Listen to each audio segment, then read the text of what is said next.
ही रहे, लेकिन इससे ये जरूर स्पष्ट होता है कि हिंदू धर्म को छोड़कर बाकी सभी धर्मों की ये दोनों पार्टियां उपेक्षा कर रही हैं, जो इनका ये कृत्य संविधान की मंशा के विरुद्ध भी है।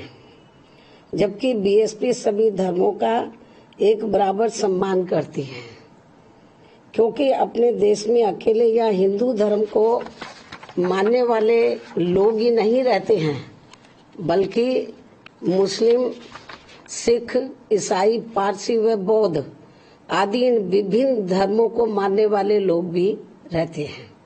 इसलिए इन दोनों पार्टियों को हिंदुओं की तरह ही अन्य सभी धर्मों का व उनके मानने वाले लोगों के हितों का भी बराबर ध्यान रखना चाहिए, यही उचित होगा।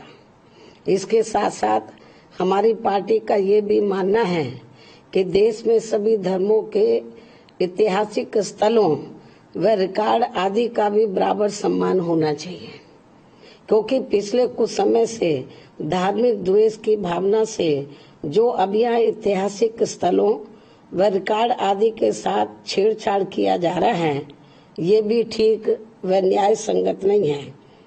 इससे आपसी भाईचारा व सद्भाव पर भी काफी बुरा असर पड़ रहा है, प्रभाव पड़ रहा है। साथ ही इससे कानून व्यवस्था भी बिगड़ती है। महाराष्ट्र स्टेट में अब ये सब कुछ हमें यहाँ देखने के लिए मिल रहा है और हालात इतने ज्यादा खराब हो गए हैं कि वहाँ अब राष्ट्रपति शासन लगाने की भी काफी मांग जोर पकड़ रही है।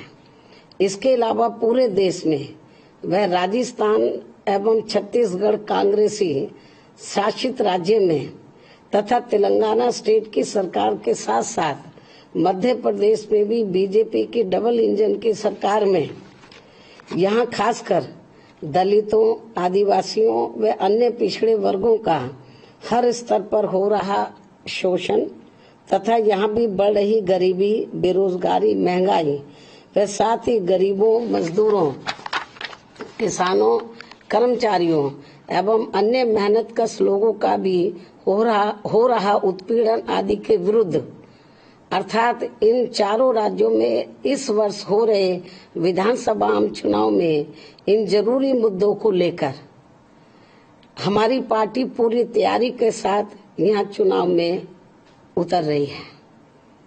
इतना ही नहीं, बल्कि इन सभी मामलों में यहाँ की जनता को जागरूक बनाने एवं चुनावी तैयारी के लिए भी बीएसपी केंद्रीय यूनिट ने पार्टी के नेशनल कोऑर्डिनेटर श्री आकाश आनंद को तथा इन चारों राज्यों के केंद्रीय कोऑर्डिनेटर व राज्यसभा सांसद श्री रामजी गौतम को भी मुख्य तौर पर लगाया हुआ है, जो मेरे दिशा निर्देशन में यहाँ इसी महीने से इन सभी जरूरी मुद्दों को लेकर पार्टी कार्यकर्ता सम्मेलन के जरिए अपना चुनावी अभियान भी शुरू कर रहे हैं।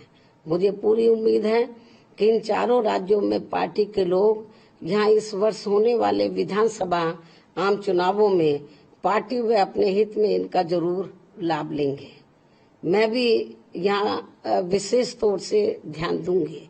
वैसे आप लोगों को मालूम है कि अभी कुछ दिन पहले मैं तेलंगाना स्टेट में भी गई और वहाँ हैदराबाद में खास तौर से विधानसभा आम चुनाव को लेकर बड़ी ऐतिहासिक रैली हुई, जिसमें कई लाख लोगों ने भाग भी लिया और वहाँ तो चुनाव अभियान की शुरुआत भी कर दी गई है।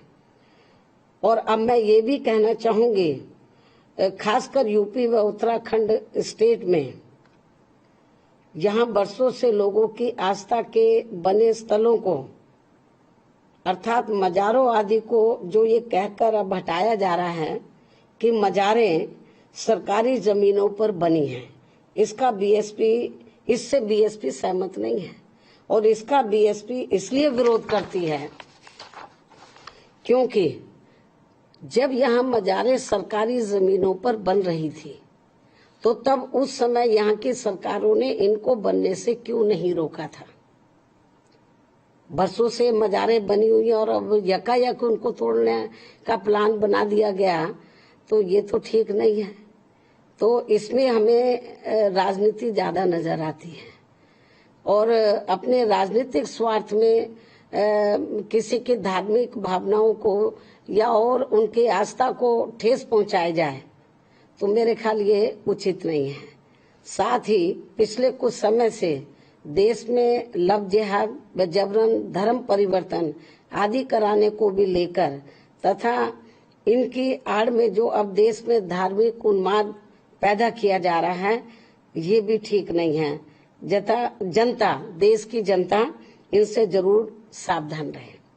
इसके अलावा यूपी में अब विशेषकर अपराधियों का भी जो आपस में तांडव चल रहा है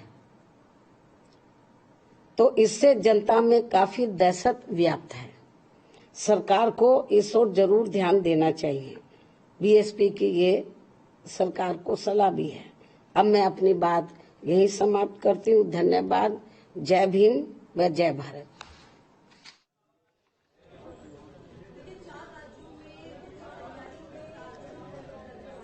तो बीएसपी अध्यक्ष मायावती को आप सुन रहे थे, जहां बीजेपी और कांग्रेस पर निशाना साधती हुई नजर आई। बीएसपी के मायावती ने कहा कि 4 राज्यों में चुनाव को लेकर बीएसपी पूरी तरह से तैयार है। विपक्ष पर निशाना साधती हुई नजर आई। धर्मों और वर्गों को लेकर उपेक्षा का आरोप बीजेपी और कांग्रेस पर लगाती हुई नजर आई। साथ ही मजारों को लेकर भी सवाल उठाए और लव जिहाद को भी लेकर।